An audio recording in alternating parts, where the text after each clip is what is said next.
दोस्तों, परिस्थितियां कभी जीवन में एक जैसी नहीं रहती। जीवन के भंवर में उतार चढ़ाव तो आते ही रहते हैं। आपकी सोच बताती है कि आप कठिन परिस्थितियों का कैसे सामना करते हैं। क्या आपके अंदर वो काबिलियत है जो हर परिस्थितियों से आपको बाहर निकाल दे।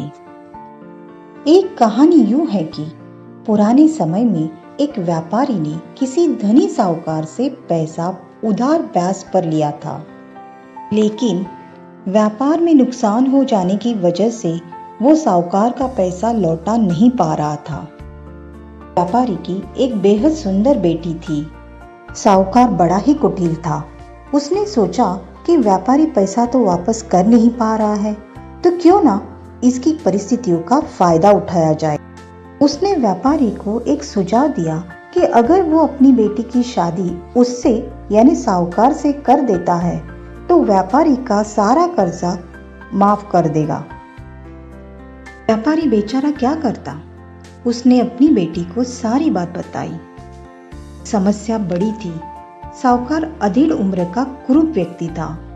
अब उस बेटी के आगे दो ही रास्ते थे। पहला, या तो वो साहूकार से विवाह करने से इनकार कर दे और अपने पिता को कर्ज में दबा रहने दे, और दूसरा, साहूकार से खुशी से विवाह कर ले ताकि उसके पिता स्वतंत्रता से रह सके। दोस्तों, अक्सर हमारे जीवन में भी ऐसे मोड़ आते हैं जब हमें यकीन होने लगता है कि अब कोई रास्ता नहीं बचा है और अब हम पूरी तरह से फंस चुके हैं।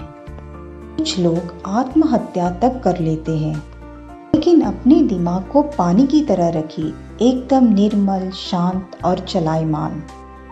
पानी को आपने देखा ही होगा, पानी हर जगह से अपना रास्ता निकाल ही लेता है। ठीक वैसे ही बन जाइए। तो दोस्तों, आगे सुनते हैं कि उस लड़की ने क्या फैसला लिया।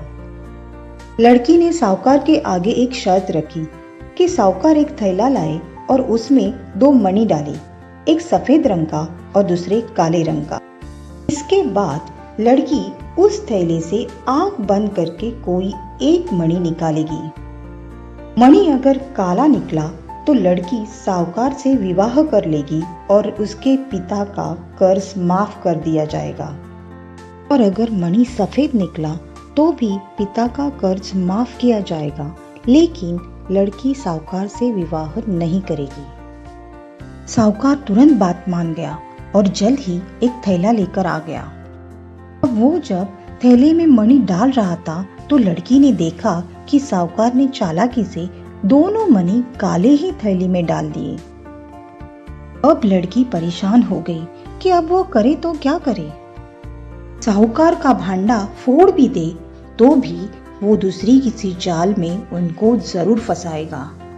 लड़की कुछ सोचकर आगे बढ़ी और उसने थैले में से एक मणि निकाला, और मणि बाहर निकालते ही उसने हाथ से छिटका दिया, जिससे मणि नाली में जा गिरा।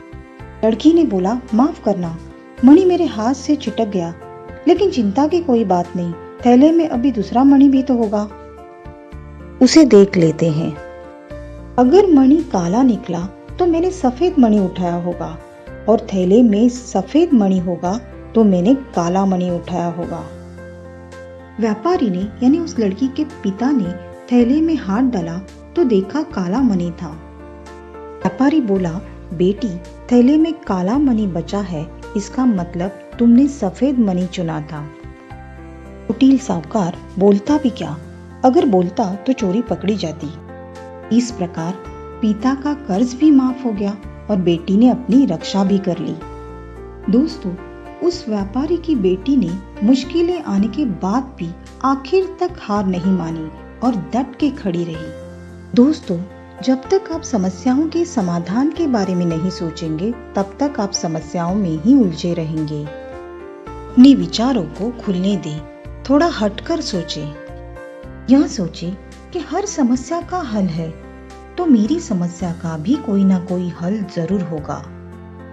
जब आप ऐसा सोचने लगेंगे तो यकीन मानिए आपको समस्याओं के हल भी मिलना शुरू हो जाएंगे।